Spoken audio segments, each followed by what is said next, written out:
Supreme court ने आम इंतखाबात में ताखीर के तमाम दरवाजे बंद कर दिए। सुप्रीम कोर्ट ने कहा कि इंतखाबी शेड्यूल जारी होने के बाद हल्का बंदियों पर एतराज नहीं किया जा सकता।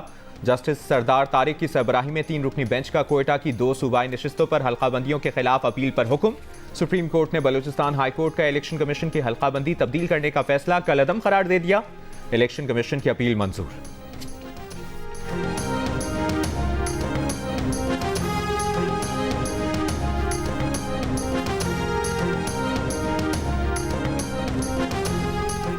इंट्रा पार्टी इलेक्शन में ईसीपी रेगुलेटेड नहीं है। इंट्रा पार्टी इलेक्शन कराने का मामला पार्टी पर छोड़ा गया है। आपने हुक्म दिया 20 दिन में इलेक्शन कराना है, इसलिए तरीकाकार फॉलो नहीं हो सकता। वकील पीटीआई अली जफर के इलेक्शन कमीशन में दलाइल। मेंबर इलेक्शन कमीशन ने कहा ऐसे खुला नहीं छोड़ा गया।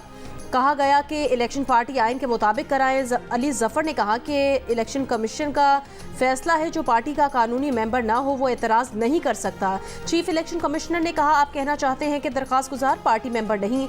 पीटीआई इंट्रा पार्टी केस पर समाअत जारी।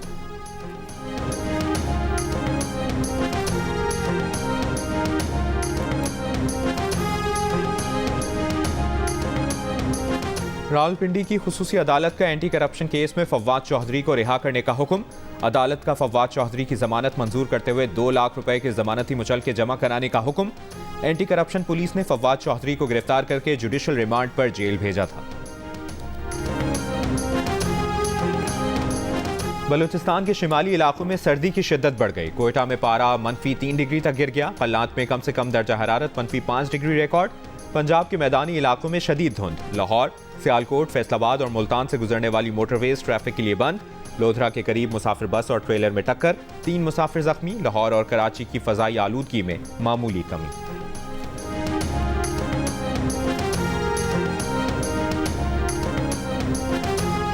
पीटीआई की इंतखाबात अदलिया की निगरानी में कराने की दरखास्त पर पेशावर हाई कोर्ट में समाअत आज होगी। चीफ जस्टिस मोहम्मद इब्राहिम की सरबराही में 2 रुकनी बेंच केस की समाअत करेगा।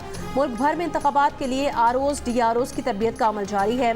इससे पहले लाहौर हाई कोर्ट में पीटीआई आरओज और डीआरओज की तकर्री चैलेंज की, जिससे इलेक्शन प्रोसेस रुक गया था। सुप्रीम कोर्ट ने जुमे को लाहौर हाई कोर्ट का फैसला कलअदम करार देकर इलेक्शन प्रोसेस बहाल कराया था।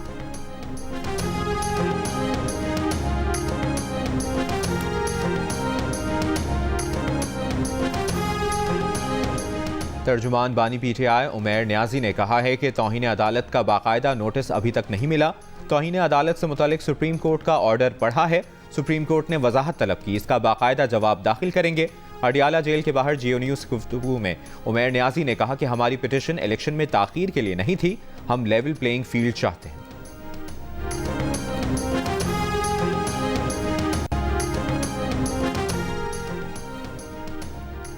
बलूचिस्तान के जिला तुर्बत में आज पीपल्स पार्टी के वर्कर्स कन्वेंशन से साबिक सदर आसिफ अली जरदारी खिताब करेंगे। अहम कबायली और सियासी शख्सियात की पीपल्स पार्टी में शमूलियत मुतवक्के। मुस्लिम लीग नून पार्लिमानी बोर्ड के इजलास में आज सिंध से ताल्लुक रखने वाले उम्मीदवारों के इंटरव्यूज किए जाएंगे। नवाज शरीफ और शहबाज शरीफ की ज़ेर सदारत इजलास लाहौर में जारी।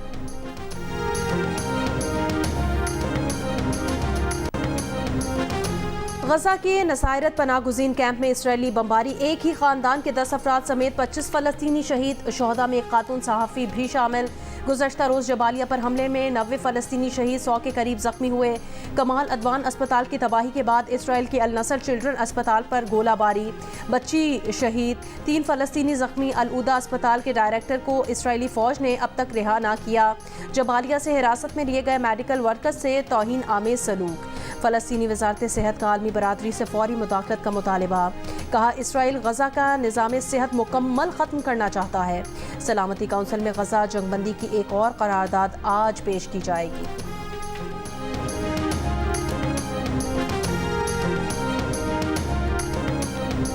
फ़लस्तीनी मज़ाहमतकारों से झड़पों में इसराइल ने 4 फौजियों की हलाकत की तस्दीक कर दी।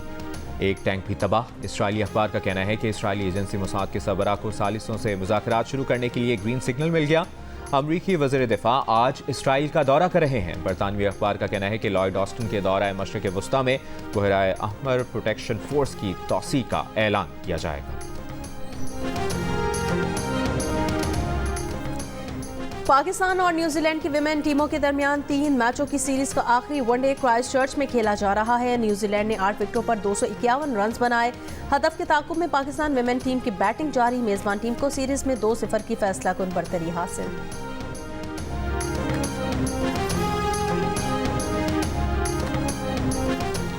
टीम और मैनेजमेंट बदली, कप्तान बदला, मगर नतीजा ना बदला। ऑस्ट्रेलिया ने पर्थ टेस्ट 360 रन से जीतकर 3 मैचेस की सीरीज में 1-0 की बढ़तरी हासिल कर ली।